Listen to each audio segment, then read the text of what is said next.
नमस्कार, social media special bulletin देख रहे हैं आप और मैं हूं आपके साथ प्रभात पांडे। इस बुलेटिन में हम आपको दिखाते हैं देश और दुनिया की तमाम बड़ी खबरें और करते हैं उनका सटीक एनालिसिस। तो कौन सी है आज अहम खबर, डालेंगे एक नजर। सबसे पहले बात करेंगे पीएम मोदी ने सीएम डॉक्टर मोहन यादव को जन्मदिन की बधाई दी है। इसके बाद बात करेंगे दिल्ली में पेश हुआ है 1 लाख करोड़ रुपए का बजट। आगे बढ़ के बात करेंगे साफ पानी के लिए दिल्ली में करीब 9,000 करोड़ रुपए का बजट जो है पेश किया गया है। आयुष्मान भारत के तहत 10 लाख रुपए का इंश्योरेंस कवर भी दिया जाएगा। इसके बाद दिल्ली की महिलाओं को हर महीने करीब 2500 रुपए की सहायता राशि भी दी जाएगी। आईएसकेपी ने पाकिस्तान को धमकी दी है, इस पर भी बात करेंगे। और आगे बढ़ के बात करेंगे दंतेवाड़ा में मुठभेड़ हुई है जहां 5 नक्सली फिर से ढेर हुए हैं। कुणाल कामरा की बात करेंगे जहां कुणाल कामरा ने माफी मांगने से इनकार कर दिया है। इसके बाद शेयर बाजार की बात होगी। लगातार 7वें दिन शेयर बाजार में धुआंधार तेजी नजर आई है। सेंसेक्स खुलते ही करीब 78,000 के पार पहुंच गया है। तो ये तमाम अहम खबर है और बढ़ेंगे अब हमारी पहली खबर की ओर। तो देखिए, दिल्ली की सीएम रेखा गुप्ता ने आज दिल्ली का बजट पेश कर दिया है। सीएम रेखा गुप्ता ने कहा है कि दिल्ली सरकार को विकसित बनाने का बजट पेश किया गया है। अपने बजट भाषण में सीएम रेखा गुप्ता ने कहा है कि पिछले 10 सालों में विकास के हर पैमाने पर दिल्ली फिसलती गई, स्वास्थ्य सुविधाओं की दयनीय स्थिति हो गई। आइए जानते हैं कि सीएम रेखा गुप्ता के बजट की बड़ी बातें क्या रही हैं। तो क्या कुछ रहा है बजट में, जरा ग्राफिक्स के माध्यम से जान लीजिए। 28,000 करोड़ रुपए का ये बजट लगभग पेश किया गया। दिल्ली सरकार के बजट में इस बार पूंजीगत खर्चों को दोगुना कर दिया गया है, ये बड़ी बात रही है। इसके अलावा इसे बढ़ाकर करीब 28,000 करोड़ रुपए अब किया गया है। बजट की बड़ी बातें आपको बता रहे हैं। यह राशि सड़क से लेकर शिक्षा क्षेत्र तक खर्च की जाएगी। दिल्ली की सीएम रेखा गुप्ता ने दिल्ली में 1 लाख करोड़ रुपए का बजट पेश किया है। बड़ा बजट पेश किया गया है दिल्ली में और नई सीएम रेखा गुप्ता ने इस बजट को पेश किया है। बजट में क्या कुछ खास रहा है यह आपको ग्राफिक्स के माध्यम से बता रहे हैं। दिल्ली सरकार के बजट में इस बार पूंजीगत खर्चों को दुगना कर दिया गया है। इसे बढ़ाकर करीब 28,000 करोड़ रुपए किया गया है। सीएम रेखा गुप्ता ने कहा है कि पिछले 10 सालों में विकास के हर पैमाने पर दिल्ली फिसलती गई है, स्वास्थ्य सुविधाओं की दयनीय स्थिति हो गई। इसके अलावा भी उन्होंने तमाम बड़ी बातें कही हैं। रेखा गुप्ता ने कहा है कि बीजेपी सरकार ने अपने बजट में आम आदमी पार्टी की सरकार के लगभग 15,000 करोड़ रुपए की तुलना में 28,000 करोड़ रुपए कैपिटल एक्सपेंडिचर के लिए आवंटित किया। दिल्ली सरकार के बजट में इस बार पूंजीगत खर्चों को दोगुना कर दिया गया, इसे बढ़ाकर 28,000 करोड़ रुपए किया गया है। यह राशि सड़क से लेकर शिक्षा क्षेत्र तक खर्च की जाएगी। दिल्ली की जनता को अब आयुष्मान भारत के तहत 10 लाख रुपए का इंश्योरेंस कवर भी मिलेगा। केंद्र के 5 लाख रुपए के कवर के साथ दिल्ली के लोगों को 5 लाख रुपए का टॉपअप देगी सरकार। महिला समृद्धि योजना के तहत सीएम रेखा गुप्ता ने दिल्ली सरकार के बजट में 5100 करोड़ रुपए का प्रावधान किया है। दिल्ली की महिलाओं को अब 2500 रुपए महीने सहायता राशि दी जाएगी। दिल्ली की मुख्यमंत्री रेखा गुप्ता ने जेजे कॉलोनी यानी कि झुग्गी बस्तियों का विकास के लिए करीब 996 करोड़ रुपए आवंटित किए हैं और 28,000 करोड़ रुपए के फंड से सड़क, पुल, जल निकासी, ट्रांसपोर्ट और अन्य सार्वजनिक सेवाओं में व्यापक सुधार होगा। महिलाओं की सुरक्षा के लिए 50,000 अतिरिक्त कैमरे के लिए करीब 3,843 करोड़ रुपए। वहीं बच्चों को निःशुल्क लैपटॉप देने के लिए 7.50 करोड़ रुपए का बजट। बच्चों को निःशुल्क लैपटॉप देने के लिए ये बजट जो है जारी किया गया है। दिल्ली विधानसभा में अपने बजट भाषण के दौरान सीएम रेखा गुप्ता ने विधायक निधि के लिए 350 करोड़ रुपए के आवंटन की घोषणा की है। इसके अलावा क्या हुआ है, 100 जगहों पर अटल कैंटीन खोली जाएंगी। इसकी मदद से करीब 100 करोड़ रुपए का प्रावधान किया गया है। यमुना को साफ करने के लिए 500 करोड़ रुपए की लागत से डिसेंट्रलाइज सीवेज प्लांट के लिए अलग से व्यवस्था भी की जाएगी। यमुना को साफ करने के लिए 500 करोड़ रुपए की लागत से डिसेंट्रलाइज सीवेज प्लांट के लिए अलग से व्यवस्था भी की गई है।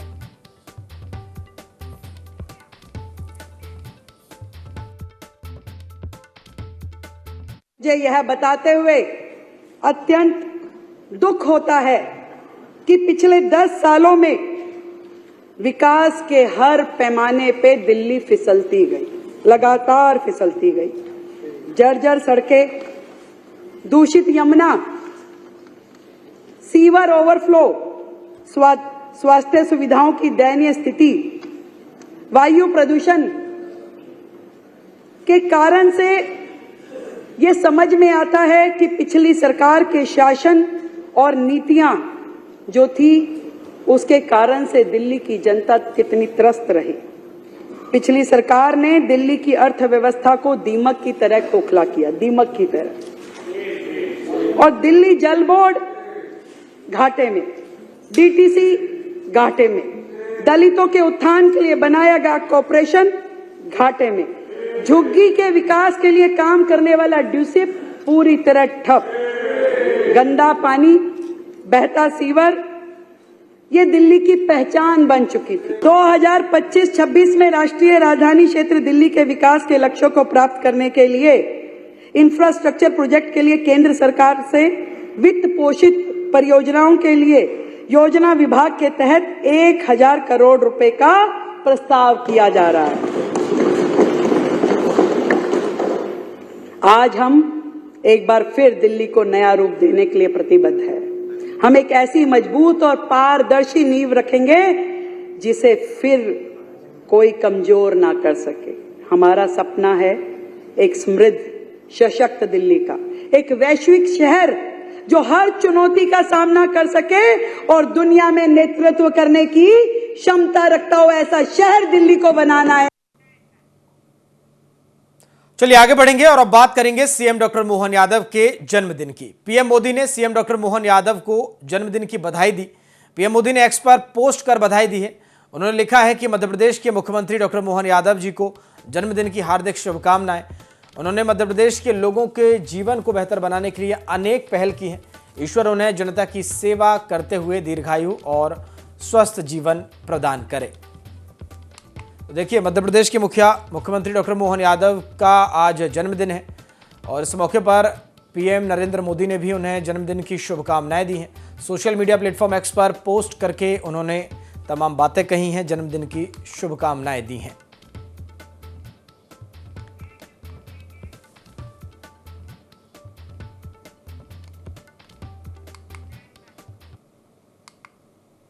चलिए आगे बढ़ेंगे। दिल्ली विधानसभा में सोमवार से शुरू हुए बजट सत्र के पहले ही दिन डीटीसी के कामकाज पर सीएजी की पेंडिंग रिपोर्ट सदन में पेश की गई। मुख्यमंत्री रेखा गुप्ता ने 31 मार्च 2022 को खत्म हुए वित्तीय वर्ष पर आधारित सीएजी की यह ऑडिट रिपोर्ट सदन में पेश की। दिल्ली में शराब की सप्लाई और हेल्थ इंफ्रास्ट्रक्चर के बाद यह तीसरी सीएजी रिपोर्ट थी जिसे नई सरकार ने सदन में प्रस्तुत किया। रिपोर्ट में डीटीसी की कार्यप्रणाली में खामियां और वित्तीय गड़बड़ी का दावा किया गया। रिपोर्ट में बताया गया कि 2015-16 में डीटीसी का ऑपरेटिंग रेवेन्यू करीब 914.72 करोड़ रुपए था, जो 2021-22 में घटकर 588.78 करोड़ रुपए रह गया। दूसरी ओर कुल खर्चे करीब 5,708.95 करोड़ रुपए से बढ़कर 11,489.72 करोड़ रुपए हो गए और कुल मिलाकर इन 7 साल के दौरान डीटीसी का टोटल घाटा 3,411.10 करोड़ रुपए से बढ़कर 8,498.35 करोड़ रुपए तक पहुंच गया। चौंकाने वाली बात यह है कि दिल्ली सरकार के परिवहन विभाग ने भी इस दौरान डीटीसी को 225 करोड़ रुपए के बकाये का भुगतान नहीं किया, जो डीटीसी से क्लस्टर बसों के डिपो बनाने के लिए जमीन लेने के बदले में दिया जाना था। रिपोर्ट के मुताबिक डीटीसी पिछले कई साल से लगातार नुकसान झेल रही है, लेकिन इसके बावजूद रेवेन्यू बढ़ाने के लिए कोई ठोस व्यापार योजना या विजन डॉक्यूमेंट तैयार नहीं किया गया। सरकार के साथ भी ऐसा कोई एमओयू नहीं हुआ। दूसरे राज्य परिवहन निगमों के साथ डीटीसी के प्रदर्शन की भी कोई तुलना नहीं की गई। रिपोर्ट में बताया गया कि 2015-16 में निगम के पास करीब 4,344 बसें थीं, जो 2022-23 तक घटकर 3,937 रह गईं, जबकि डीटीसी के पास सरकार से मिलने वाली आर्थिक सहायता भी उपलब्ध थी। इसके बावजूद डीटीसी केवल 300 इलेक्ट्रिक बसें ही खरीद सकी। रिपोर्ट में यह भी दावा किया गया है कि बसों की आपूर्ति में देरी के बावजूद निगम ने बस निर्माता कंपनियों से 29.86 करोड़ रुपए का जुर्माना नहीं वसूला, जबकि दूसरी तरफ निगम के बेड़े में पुरानी बसों की संख्या तेजी से बढ़ रही थी। बात करें 2015-16 की, तो 2015-16 में जहां केवल 0.13% बसें ओवर एज थी, वहीं 2023 तक इनकी संख्या बढ़कर 44.96% हो गई। जरूरत के अनुसार समय समय पर नई बसें नहीं खरीदने की वजह से डीटीसी की परिचालन क्षमता भी प्रभावित हुई है। इसके चलते बसों की उपलब्धता और उनकी दैनिक उत्पादकता राष्ट्रीय औसत से भी कम रही। बसों के बार बार खराब होने और रूट प्लानिंग में खामियों के कारण 2015 से 22 के बीच डीटीसी को करीब 668.60 करोड़ रुपए का संभावित राजस्व का नुकसान भी हुआ है। किराया तय करने की स्वतंत्रता नहीं होने के कारण डीटीसी अपना परिचालन खर्च भी नहीं निकाल पाई, जबकि दिल्ली सरकार ने 2009 के बाद से ही बसों के किराए में कोई बढ़ोतरी नहीं की है।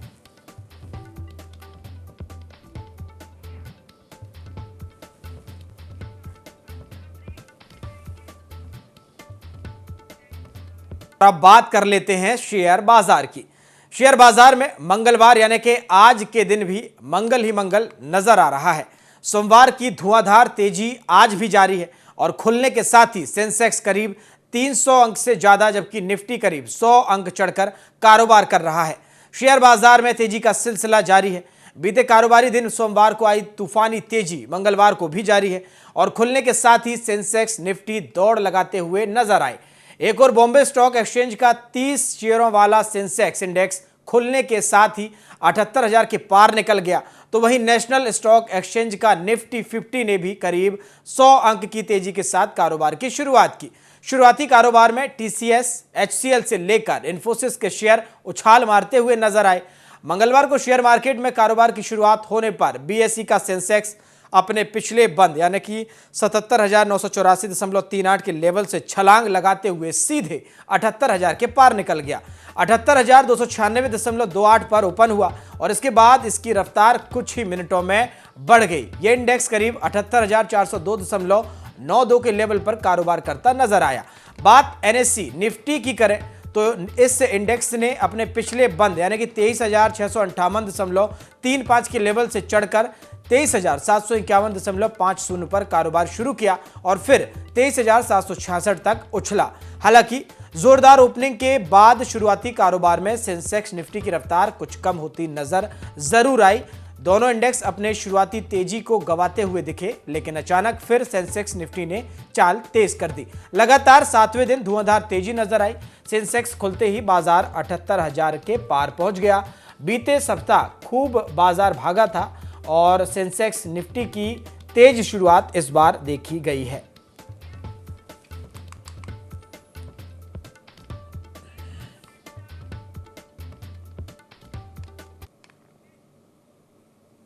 चलिए आगे बढ़ेंगे और अब बात करेंगे मुख्यमंत्री पुष्कर सिंह धामी की। मुख्यमंत्री पुष्कर सिंह धामी के सख्त निर्देश के बाद पुलिस प्रशासन की ओर से अवैध मदरसों के खिलाफ एक्शन जारी है।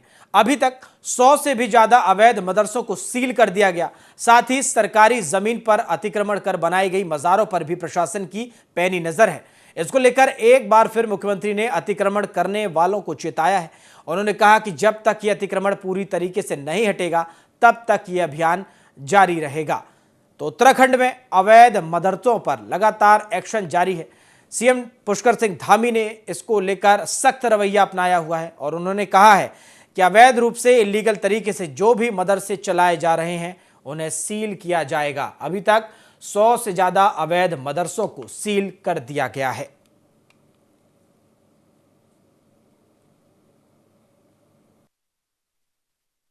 देखिए, मैंने कहा कि अवैध अतिक्रमण,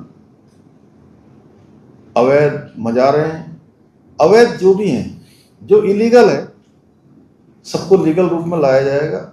और जब तक ये अतिक्रमण पूरी तरह से इंक्रोचमेंट नहीं हटाया जाएगा, नहीं हटेगा, तब तक ये अभियान जारी रहेगा। और ये काम केवल शुरू करने के लिए नहीं है, ये काम बिल्कुल पूरी तरह से साफ सफाई करने। चलिए आगे बढ़ेंगे और बात करेंगे हरिद्वार के किसान इंटर कॉलेज की। हरिद्वार में किसान इंटर कॉलेज में परीक्षा के दौरान कक्षा 11 का छात्र तमंचा लेकर परीक्षा देने पहुंचा। चेकिंग के दौरान उसके पास से तमंचा मिलने पर हड़कंप मच गया। शिक्षक की सूचना पर पुलिस मौके पर पहुंची और छात्र के खिलाफ मामला दर्ज किया। माफ कीजिएगा, छात्र के खिलाफ मामला दर्ज किया गया। बता दें कि उत्तराखंड बोर्ड के विद्यालयों में चल रही गृह परीक्षाओं में समाज शास्त्र की परीक्षा थी। फिलहाल छात्र के परिजन भी कोतवाली पहुंच गए और जिसके बाद ये पूरा जो मामला है ये गर्मा गया। हरिद्वार में तमंचा लेकर जो छात्र है वो परीक्षा देने पहुंचा था। चेकिंग के दौरान तमंचा को फिलहाल बरामद कर लिया गया है।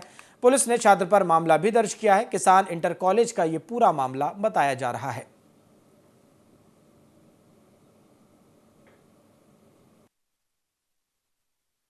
एग्जाम जो फ्लाइंग स्क्वाड टीम होती है, वो टीम जब चेकिंग के दौरान उनको ये दिखा कि कोई बच्चा जो एज ए एग्जामिनी वहां बैठा है, उसके पास कोई अवैध शस्त्र है, तो उस शस्त्र को लेकर के उन्होंने उस टीम ने उस बच्चे के साथ शस्त्र के साथ हमारी पुलिस थाने में अप्रोच करी, लक्सर थानों में।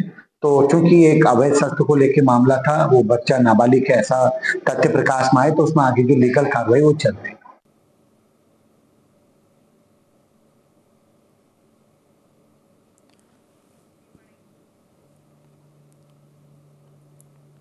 चलिए आगे बढ़ेंगे। हरिद्वार में साधु संतों का आक्रोश फूट पड़ा है। दरअसल सांसद रामजी लाल सुमन ने साधु संतों को लेकर विवादित बयान दिया था। इसको लेकर छात्र संघ अध्यक्ष ने बहादुराबाद के महाराणा प्रताप चौक पर पुतला जलाकर सांसद के खिलाफ विरोध जताया। अखंड परशुराम अखाड़ा के अध्यक्ष अधीर कौशिक ने सांसद के बयान पर कड़ी आलोचना जाहिर की। अध्यक्ष ने सांसद के बयान को देश के लिए घातक बता दिया। प्रदर्शनकारियों ने सांसद की सदस्यता रद्द करने की मांग के साथ ही सार्वजनिक तौर पर माफी मांगने की अपील भी की है। तो हरिद्वार का ये पूरा मामला है, जहां सांसद के बयान पर साधु संत नाराज हो गए और जमकर उनका गुस्सा भी फूट पड़ा। के सांसद हैं, उन्होंने जो औरंगजेब को की बड़ाई की है उसे महान बताया है। एक आक्रांता कैसे महान हो सकता है? जिसने अपने बाप दादाओं की लाश पर खड़े होकर एक सिंहासन हासिल किया, वो महान कैसे हो सकता है? और ये देश हमारे महाराणा प्रताप, छत्रपति शिवाजी और पृथ्वीराज चौहान, इन जैसे महान योद्धाओं का है। हमारे जो वीर थे, उन्होंने अपनी देश के लिए, अपनी मातृभूमि के लिए अपने प्राण तक न्यौछावर कर दिए। पूरा राजपूत समाज और पूरा भारत इसका विरोध करता है। उन्हीं की वजह से आज जो हम मंदिरों में पूजा कर रहे हैं, उन्हीं की बदौलत है। नहीं तो आक्रांताओं ने हमारे इतने मंदिरों को ध्वस्त किया है। आप इस बारे में भली भांति परिचित हैं, और ऐसा कोई भी बयान हम बिल्कुल बर्दाश्त नहीं करेंगे। ये पवित्र भूमि, देव भूमि उत्तराखंड हरिद्वार है, माँ गंगा जी का प्रांगण है। मेरा पहले भी निवेदन कहा है मैंने कि जो नेता लोग अपने विकास के ऊपर बात करें, आपने क्या कार्य किए उसके ऊपर बात करें। ये हमारे महान पुरुषों के ऊपर बयानबाजी करते हैं, क्योंकि इतिहास ये पढ़ते नहीं है, क्योंकि इनके डीएनए में फर्क है। ये कौन से हैं, सवाल उठता है। सामाजिक पार्टी के सांसद ने ये बयान दिया है राजा सांगा के ऊपर, ये बर्दाश्त नहीं होगा किसी समाज को भी, क्योंकि क्षत्रिय समाज के ऊपर उन्होंने कुठाराघात किया है, ये बर्दाश्त नहीं होगा। हम सब मिलकर इन सांसद के जहां भी ये दिखाई दे, इनका मुंह काला करके गधे पे बिठा देना चाहिए, जब इनकी औकात में पता चलेगा ये क्या बोलते हैं। समाजवादी पार्टी पहले से ही कटमुल्लापन की सारी सीमाएं लांघ चुकी है। सांसद महोदय ने जिस प्रकार से कहा कि राणा सांगा गद्दार थे, औरंगजेब ने भारत में हिंदुओं की जो निर्ममतापूर्ण हत्याएं की और हिंदू मंदिरों को तोड़ा गया, वो हमारे आदर्श नहीं हो सकते। वो विदेशी आक्रांता थे। इस देश में बाबर का कोई स्थान नहीं है, और यहाँ के रहने वाले मुसलमानों को ये ध्यान में रखना होगा कि वो सब कन्वर्टेड मुसलमान हैं। इस प्रकार के बयान देकर इस देश में हिंसा भड़काने के लिए समाजवादी पार्टी लगातार प्रयत्न करती। चलिए आगे बढ़ते हैं और अब बात करेंगे कॉमेडियन कुणाल कामरा की।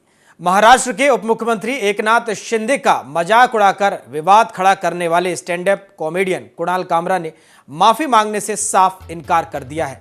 उन्होंने सोमवार को एक बयान जारी कर कहा है कि वे इस भीड़ से डरते नहीं हैं और ना ही इस मुद्दे के ठंडा पड़ने का इंतजार करेंगे। कामरा ने सोशल मीडिया प्लेटफॉर्म एक्स पर अपने पोस्ट में लिखा कि मैं माफी नहीं मांगूंगा, मैं इस भीड़ से नहीं डरता और ना ही अपने बिस्तर के नीचे छिपकर इस विवाद के खत्म होने का इंतजार करूंगा। दरअसल कुणाल कामरा ने एकनाथ शिंदे का मजाक उड़ाते हुए उन्हें गद्दार तक कह दिया, जिससे कथित रूप से शिवसेना कार्यकर्ता भड़क गए और भारी विरोध जताया। यह विवाद तब और बढ़ गया जब रविवार को सोशल मीडिया पर इस शो की क्लिप वायरल हो गई। इसके बाद शिवसेना कार्यकर्ताओं ने हैबिटेट क्लब पर तोड़फोड़ कर दी। इस जगह कामरा का वह शो रिकॉर्ड किया गया था। पुलिस ने इस मामले में 12 लोगों को गिरफ्तार किया है, जिन्हें सोमवार को जमानत मिल गई। साथ ही 40 शिवसेना कार्यकर्ताओं के खिलाफ मामला दर्ज किया गया है। कामरा ने लिखा है कि हमारा अभिव्यक्ति की स्वतंत्रता का अधिकार केवल शक्तिशाली और अमीरों की प्रशंसा करने तक सीमित नहीं है। भले ही आज की मीडिया हमें ऐसा ही विश्वास दिलाने की कोशिश करे, किसी प्रभावशाली सार्वजनिक व्यक्ति पर मजाक करना अवैध नहीं है और हमारी राजनीतिक व्यवस्था एक तमाशा ही है। कानूनी कार्रवाई के लिए तैयार, लेकिन तोड़फोड़ पर यह सवाल है। कामरा ने स्पष्ट किया है कि वे किसी भी कानूनी कार्रवाई में पुलिस के साथ सहयोग करने को तैयार हैं। उन्होंने पूछा कि क्या तोड़फोड़ करने वालों के खिलाफ भी समान रूप से कानून लागू किया जाएगा। उन्होंने लिखा है कि मैं किसी भी वैध कानूनी कार्रवाई के लिए पुलिस और अदालतों के साथ सहयोग करने के लिए तैयार हूं, लेकिन क्या कानून उन लोगों पर भी निष्पक्ष और समान रूप से लागू किया जाएगा जिन्होंने एक मजाक से आहत होकर तोड़फोड़ को उचित प्रतिक्रिया का मान लिया। फडणवीस और शिवसेना नेताओं की प्रतिक्रिया भी आई है। इससे पहले दिन में महाराष्ट्र के मुख्यमंत्री देवेंद्र फडणवीस ने कहा कि कामरा को अपने बयान के लिए माफी मांगनी चाहिए। उन्होंने कहा, एकनाथ शिंदे जी का अपमान किया गया और ऐसा करने का प्रयास किया गया, इसे बर्दाश्त नहीं किया जाएगा। चुनावों ने साबित कर दिया है कि असली गद्दार कौन है।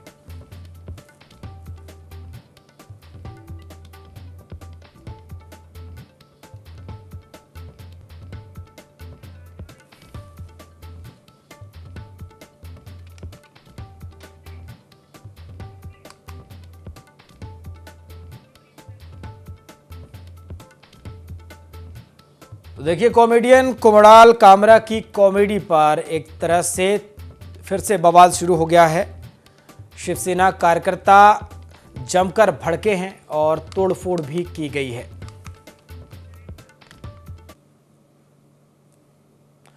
और stand up comedian Kunal Kamra पर सियासत गर्म है। उन पर पुलिस से लेकर सियासत तक का दबाव है, तब भी वे अपने स्टैंड पर कायम है। स्टैंड अप एक्ट पर उठे विवाद के बाद कुणाल कामरा का साफ कहना है कि वह महाराष्ट्र के डिप्टी सीएम एकनाथ शिंदे के लिए की गई कथित टिप्पणियों पर माफी नहीं मांगेंगे।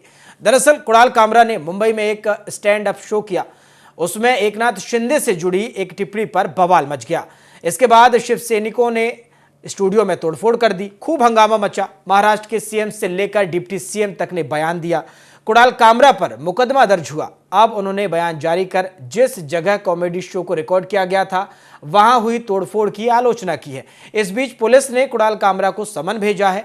कुणाल कामरा पर कुणाल कामरा ने शिंदे पर क्या किया है, जरा आपको ये बता देते हैं। कुणाल कामरा विवाद पर एकनाथ शिंदे ने भी चुप्पी तोड़ी है। Stand up comedian Kunal Kamra के बयान पर डिप्टी सीएम एकनाथ शिंदे ने कहा है कि बोलने की आज़ादी तो है, हम व्यंग्य भी समझते हैं, मगर एक हद होनी चाहिए। शिवसेना नेता राजू वाघमारे का भी बयान सामने आया। उन्होंने कहा कि शिवसेना नेता राजू वाघमारे ने कहा है कि आदित्य ठाकरे और उद्धव ठाकरे इसलिए कुणाल के समर्थन में हैं क्योंकि यही लोगों ने कराया है।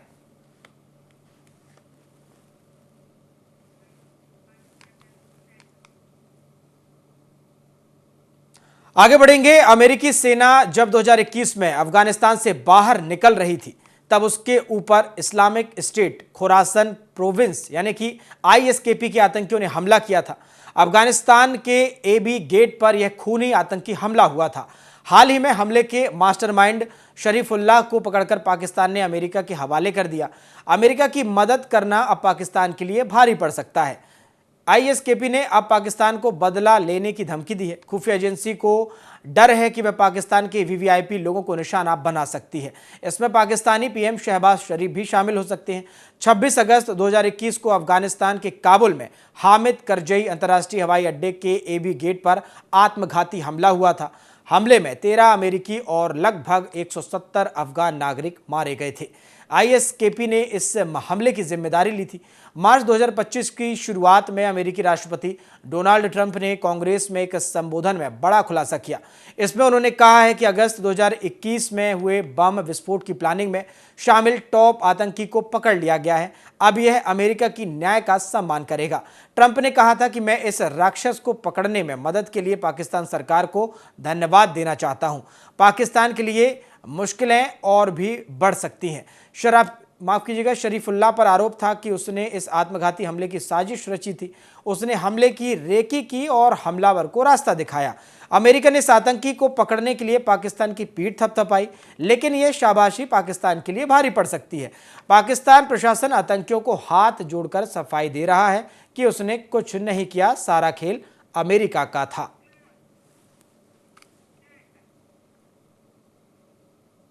फिलहाल सोशल मीडिया स्पेशल बुलेटिन में इतना ही। IND 24 में खबरों का सिलसिला लगातार जारी है। नमस्कार।